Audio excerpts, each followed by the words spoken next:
personne n'est foutu de savoir d'où viennent les chiffres qui nous sont annoncés universellement.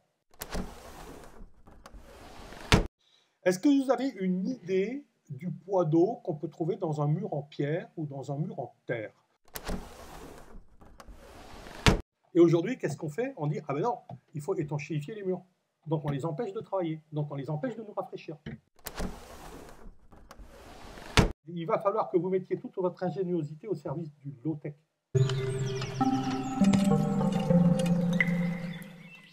La permaculture, tout le monde pense que c'est seulement cultiver des carottes et des petits pois. Non, la permaculture, ça s'adresse à tout. Si on voulait donner une définition simple de la permaculture, c'est faire beaucoup avec peu. Et donc, il va falloir qu'on apprenne à faire beaucoup avec peu. Pour moi, par exemple, dans mon domaine, maintenant, je ne connais pas tous les domaines, mais dans le domaine du bâtiment, j'ai passé une grande partie de ma vie à isoler. J'ai fait comme les copains. Quand les gens me demandaient de venir, je disais « Ah, ben, pour chauffer moins, il faut mettre de l'isolant. Il faut en mettre beaucoup. » Alors là, on avait des questions sur la RE 2020. La RE 2020, elle nous dit... Autrefois, il y avait juste un volet performance. On disait il faut atteindre un R déterminé. Donc le R, c'est un rapport entre la capacité d'isolation d'un matériau, donc son lambda, sa capacité à s'opposer à la migration de chaleur par conduction, et l'épaisseur mise en œuvre. Ça, on faisait un savant calcul, on avait deux données qui n'étaient pas des variables, des constantes, et ça nous donnait un R. Et on nous disait, il faut atteindre un R. Moi, quand j'ai commencé de mémoire, les murs, c'était 1,2 et le toit, c'était 2,8, le R qu'il fallait atteindre. Et là, on était dans la vertu. Si on se dit, le plus simple, c'est de travailler sur l'enveloppe, donc on a tendance à dire qu'il faudrait atteindre un R de 3,5 pour les murs et de 8 pour les toits. Ça nous donne des épaisseurs d'isolant en mur qui vont de l'ordre de 15-18 cm à 22-25 cm, et en toiture, de l'ordre de 30 à 40 cm. Je l'ai fait à la louche. Son objectif, c'est d'atteindre la plus grande performance possible. C'est normal. C'est ce qu'on vous demande de faire. Les gens qui vous embauchent vous disent « développe-moi un produit le plus performant possible ». Donc, tant qu'il y a des fuites, essaye qu'il n'y ait plus de fuites. Sauf qu'à un moment donné, pour limiter les fuites, on a ce qu'on appelle la loi de Pareto. La loi de Pareto qui dit que l'idéal, ça serait de régler 80% d'un problème en mobilisant 20% de ce qui nécessiterait sa résolution totale. Donc, on devrait appliquer ça. Or, aujourd'hui, on n'applique pas ça. On est à 80% de la solution appliquée, on n'a plus que 20% de la perte d'origine. On nous dit qu'il faut éradiquer les 20% de perte d'origine. Non! Il aurait peut-être même fallu s'arrêter avant et arrêter de consommer des ressources. Et par contre, se dire, voyons voir, qu'est-ce qu'on a qui est disponible, qui est gratos? On a le soleil. Jusqu'à plus ample informé, il y a 3 milliards environ d'années devant nous. Donc, à l'échelle de vie de l'humanité, c'est pas mal. Donc, on a encore du temps. Alors, certes, ça va baisser. Mais bon, on subisse l'influence, on n'aura plus mal aux dents, ni les uns ni les autres. Donc, on sait également que on a des choses... Il y a des choses toutes bêtes, toutes simples. Alors, moi, je suis de plus en plus à contre-courant et je m'oppose à des diktats. Dans le bâtiment, par exemple, on nous dit on a des fuites qui sont de l'ordre de 25% par le toit, de 20% par les murs, on perd aussi par le renouvellement d'air, on perd par les menuiseries, on perd par les ponts thermiques, on perd par le sol. Ça, voilà, c'est la théorie. Objectivement, personne n'est foutu de savoir d'où viennent les chiffres qui nous sont annoncés universellement. Donc, quelles que soient les conditions climatiques extérieures, intérieures, on s'en fout. On ne regarde pas ça, les conditions, pas climatiques, les conditions de température. Donc, on a simplement dit, voilà, c'est comme ça. À tel point qu'à un moment donné, si on isole le toit d'une maison, on n'a rien d'isolé. On va isoler le toit. On nous a dit, vous aviez 25% des fuites. On l'isole. On fait venir un thermicien. Il va nous dire, ta maison, avant d'aller plus loin, parce qu'après, quand il va faire les calculs, il va bien voir que ce n'est pas ça. Mais à un moment donné, on a fait le toit, on a amélioré les murs, par exemple, et on continue à nous dire, c'est 25% par le toit, 20% par le mur et 7% par le sol. Ben non, à un moment donné, si j'ai résolu 80% du problème du toit et des murs, je ne devrais plus avoir ces rapports-là. Et on ne le remet pas en cause. Le déphasage, c'est le temps de transfert d'une calorie pour passer d'un côté à l'autre d'une paroi. Avec une laine de verre de 20 cm, j'ai un déphasage. Je vous connais une excellente vidéo sur une chaîne Papy Claude. Vraiment, j'ai vulgarisé au maximum. Hein. Mais vous irez voir ça, vous irez voir. Je vais peut-être gagner 2 ou 3 followers cette nuit. Bon, ça ne changera pas ma vie. Hein. Mais bon, c'est bien quand même. Et donc, avec de la laine de verre, 20 cm, compte tenu de sa chaleur spécifique, hein, donc je parle à des gens, j'imagine que ça vous dit des choses. Hein, quand on parle de ça, un béotien, chaleur spécifique, c'est quoi? Bah, c'est la quantité de joules nécessaire pour faire gagner 1 Kelvin à 1 kg de matière. Bon, voilà. Donc, chaleur spécifique du verre, bah, c'est 852 joules environ. Le granit aussi, le béton aussi. Le bois, c'est 2000 joules. L'eau, c'est 4200 joules de mémoire. Hein. Donc, ça fait partie des choses, bah, c'est à prendre en compte. Et donc, si je mets une laine de bois ou une ouate de cellulose faite à base de végétal, je vais avoir, pour 1 kg de matière, besoin de 2,5 fois plus de joules pour faire gagner 1 Kelvin. Et tant que la chaleur, elle ne peut pas être en 2 endroits en même temps. Le don d'ubiquité, ça n'existe pour rien. Hein, ni nous, ni la matière, ni les phénomènes. Et donc, si j'ai besoin de beaucoup de joules pour transférer, ma chaleur va moins vite. Tout bête. Hein. Et si j'ai une densité plus importante d'isolant, je vais avoir plus de kilos dans une même épaisseur. Donc j'ai une chaleur spécifique plus élevée et plus de kilos. Donc ça va encore ralentir. Et on devrait s'appuyer là-dessus. Et on met de la laine de verre qui a pour faculté d'avoir un très bon lambda, mais d'être très légère, et une chaleur spécifique nulle. Avec une ouate de cellulose ou une laine de bois, 20 cm, il faut entre 7 et 10 heures. Vous voyez, on change de paradigme hein, quand même. Hein. Et donc, on devrait tenir compte de ça. Et ça, on ne le fait pas. Donc, voilà des sources de progrès que l'on a. Alors, moi, je parle de ceux du bâtiment, parce que c'est ceux que je connais. Je parle de ceux de la thermie, parce que c'est particulièrement ce que je connais.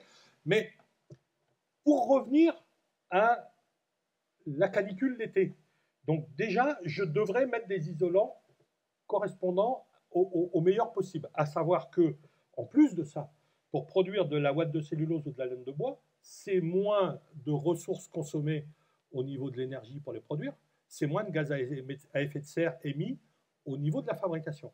Donc on est aussi plus dans la vertu. Et on a une ressource renouvelable.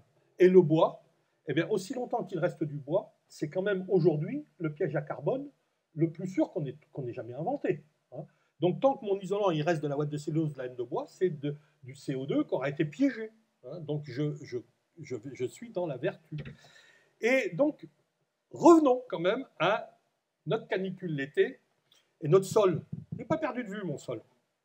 Je sais où je veux aller. Il faut toujours savoir où on veut aller. Il faut savoir d'où on part. Des fois, on a le droit de se perdre, mais il faut toujours savoir d'où on part et savoir où on veut aller. Comme ça, on retrouve sa route. Donc, et moi, je sais où je veux aller.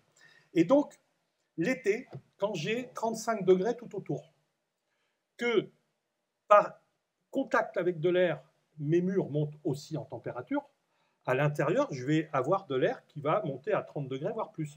D'autant que sur le toit, je vais avoir, si je ne traite pas correctement l'albédo, si je n'ai pas d'effet de renvoi, etc., hein, je vais avoir 70 ou 75 degrés de température de surface.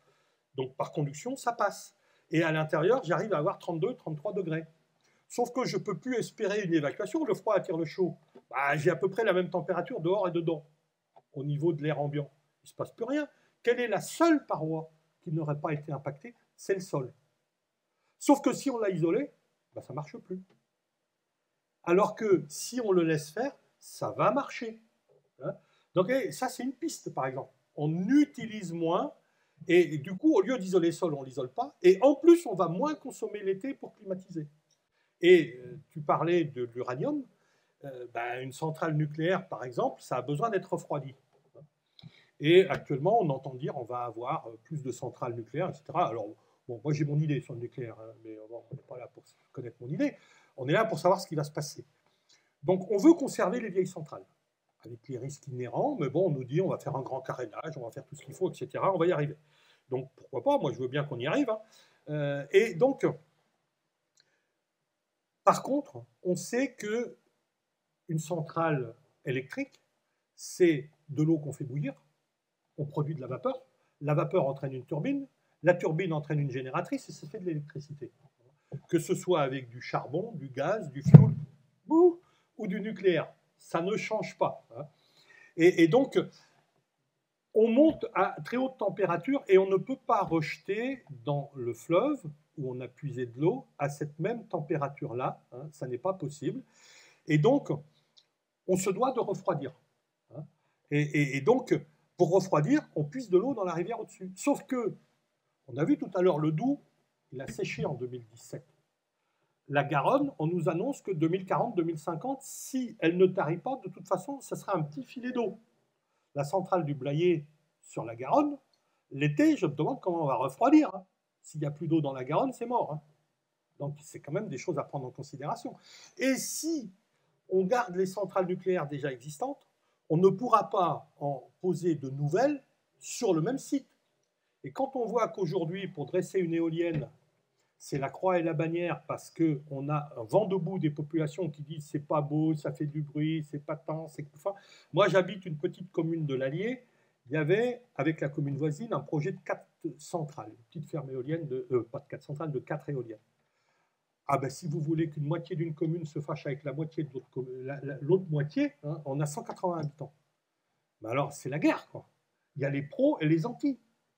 Alors, si demain, il est question d'aller mettre une centrale nucléaire dans un endroit où il n'y en a pas, là où il y en a, ils ont été biberonnés aux subventions qu'on leur donne, donc ça va. Mais là où il n'y en a pas, ça va être quand même un sacré tollé. Donc, ça ne va pas être simple. Donc, quoi qu'il arrive, on sait qu'on aura moins de capacité. Il faut qu'on consomme moins. Et pour consommer moins, eh bien, par exemple, effectivement, cette solution de ne pas isoler le sol, on va avoir une capacité ici à se refroidir. Mais on en a bien d'autres. Le sol, on connaît des remontées capillaires. Les remontées capillaires, c'est lié au mouvement de la Lune, c'est lié au fait que les aquifères se déplacent, c'est lié au fait qu'on a des champs, donc des polarisations qui s'opèrent. On ne va pas aller au fond de ces choses-là, mais on peut y aller, ce n'est pas un problème. Et donc, elles remontent. À un moment donné, elles sont prises en compte par la loi de Jurin. Sous l'effet de la loi de Jurin, donc l'eau monte dans des tubes, en fonction du diamètre du tube, etc. Enfin, vous connaissez ça mieux que moi. Et cette eau, à un moment donné, elle arrive, elle monte au niveau du sol, et si on la laisse monter dans les murs, elle va à un moment donné s'évaporer. Parce que la nature a horreur du déséquilibre. Et cette horreur du déséquilibre, ça veut dire si j'ai beaucoup d'humidité dans un mur, et qu'il n'y en a pas assez dans l'air alentour, ou qu'il est en capacité d'en prendre plus, tout ça va essayer de s'organiser. Est-ce que vous avez une idée du poids d'eau qu'on peut trouver dans un mur en pierre ou dans un mur en terre? La terre, il y a le pisé, il y a la bauge, etc. Et la pierre, on a tous vu des maisons en pierre. Est-ce que vous avez une idée du pourcentage d'eau qu'on a dans un mur?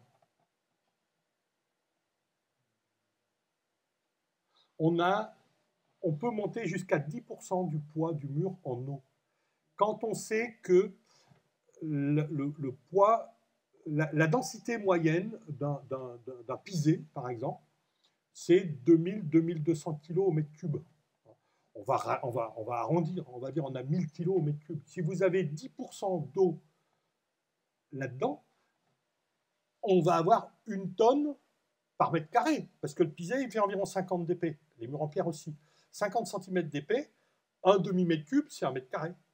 Si on a 10% d'eau, que le mur fait 1 tonne au mètre cube, on a 100 litres d'eau par mètre carré de mur. C'est énorme. C'est énorme. Ça, c'est la situation l'hiver. Et l'été, on peut descendre à 3, 4, 5%. En dessous, ça pose des problèmes de pathologie pour les murs. Mais 4 à 5%, c'est aucun problème. Ça veut dire quoi?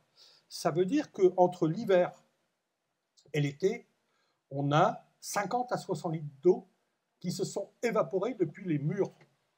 Or, selon ce que j'en sais, l'évaporation de l'eau consomme de la chaleur dans son milieu ambiant. Donc, ça nous fait baisser la température. Et aujourd'hui, qu'est-ce qu'on fait? On dit, ah ben non, il faut étanchéifier les murs. Donc, on les empêche de travailler. Donc, on les empêche de nous rafraîchir. Et, à contrario, l'hiver, quand ils vont repasser de 5% à 10%, ils vont recapter de la vapeur d'eau qui va se condenser. Et à ce moment-là, au contraire, on va libérer de la chaleur. Et donc, à ce moment-là, on va réchauffer l'atmosphère. Donc, faute de laisser les vieux murs travailler, eh bien, on est obligé de compenser. Donc, voilà toutes les pistes qu'il va falloir retrouver. Moi, je connais les pistes du bâtiment, mais il y en a plein d'autres. La clim, par exemple, l'été, c'est une catastrophe, la clim. C'est une catastrophe. Et parce que ça consomme, parce qu'il faut beaucoup de ressources pour les fabriquer, pour les construire, pour les installer. Et toujours pour rester dans le nucléaire, la centrale de Fessenheim qu'on vient de fermer en 1989, je crois, ou 87. Si vous allez oh, je ne sais plus sur quel site, enfin peu importe, j'ai retrouvé une vidéo de l'époque où la première canicule en 2003, ouais, c'est en 2003, dans la salle de gestion de la centrale, on arrivait à 49 degrés.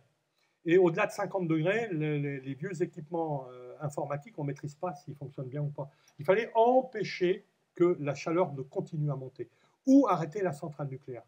Qu'est-ce qu'ils ont fait? Ils ont installé des pompes dans le Rhin, ils ont pompé de l'eau et ils ont arrosé le bâtiment avec de l'eau.